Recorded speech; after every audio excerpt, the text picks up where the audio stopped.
I did my errands in the haberdashery, kitchen and curtain departments, then went to the brasserie. I was 10 minutes early, but of course Veronica was already there, head down, reading, confident that I would find her. As I put my bags down, she looked up and half smiled. I thought, "You don't look so wild and whiskery after all." "I'm still bald," I said. She held on to a quarter smile. "What are you reading?" She turned the cover of her paperback towards me. Something by Stefan Zweig. "So you finally got to the end of the alphabet. Can't be anyone left after him." Why was I suddenly nervous? I was talking like a 20-year-old again. Also, I hadn't read any Stefan Zweig. "I'm having the pasta," she said. Well, at least it wasn't a put-down. While I inspected the menu, she carried on reading. The table looked out over a crisscross of escalators. People going up, people going down, everyone buying something. On the train up, I was remembering when you danced, in my room in Bristol.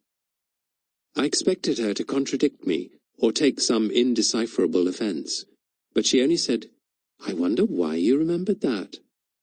And with this moment of corroboration, I began to feel a return of confidence. She was more smartly dressed this time, her hair was under control and seemed less grey. She somehow managed to look, to my eye, both 20-ish and 60-ish at the same time. "So," I said, "how have the last 40 years been treating you?" She looked at me. "You first." I told her the story of my life, the version I tell myself, the account that stands up. She asked about those 2 friends of yours I once met, without, it seemed, being able to name them. I said how I'd lost touch with Colin and Alex. Then I told her about Margaret and Susie and grandparenthood, while batting away Margaret's whisper in my head of "How's the fruitcake?" I talked of my working life and retirement and keeping busy, and the winter breaks I took. This year I was thinking of St. Petersburg in the snow for a change. I tried to sound content with my life, but not complacent. I was in the middle of describing my grandchildren when she looked up, drank her coffee in one draught, put some money on the table and stood up. I started to reach for my own stuff when she said, "No, you stay and finish yours." I was determined not to do anything which might cause offence, so I sat down again. "Well, your turn next," I said, meaning her life. "Turn for what?" she asked, but was gone before I could reply. Yes, I knew what she'd done. She'd managed to spend an hour in my company without divulging a single fact, let alone secret about herself, where she lived and how, whether she lived with anyone or had children. On her wedding finger she wore a red glass ring which was as enigmatic as the rest of her. But I didn't mind. Indeed, I found myself reacting as if I'd been on a first date with someone, and escaped without doing anything catastrophic. But of course, it wasn't at all like that. After the first date, you don't sit on a train and find your head flooded with the forgotten truth about your shared sex life 40 years previously. How attracted to one another we had been, how light she felt on my lap, how exciting it always was, how even though we weren't having full sex, all the elements of it, the lust, the tenderness, the candour, the trust, were there anyway. And how part of me hadn't minded not going the whole way, didn't mind the bouts of apocalyptic wanking after I'd seen her home, didn't mind sleeping in my single bed alone except for my memories and a swiftly returning erection. This acceptance of less than others had was also due to fear, of course, fear of pregnancy, fear of saying or doing the wrong thing, fear of an overwhelming closeness I couldn't handle. The next week was very quiet. I restrung my blind, descaled the kettle, mended the split in an old pair of jeans. Susie didn't call. Margaret I knew would be silent and lessen until I got in touch with her. And then what would she expect? Apology? Grovelling? No, she wasn't punitive.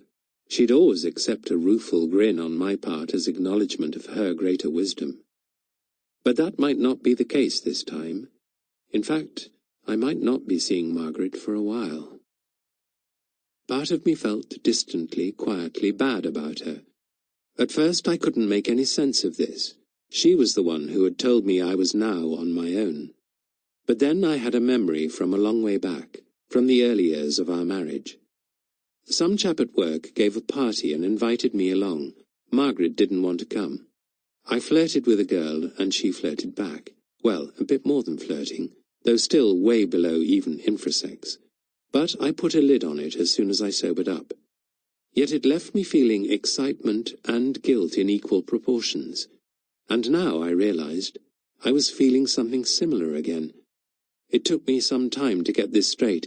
Eventually, I said to myself, right, so you're feeling guilt towards your ex-wife, who divorced you 20 years ago, and excitement towards an old girlfriend you haven't seen in 40 years, who said there were no surprises left in life.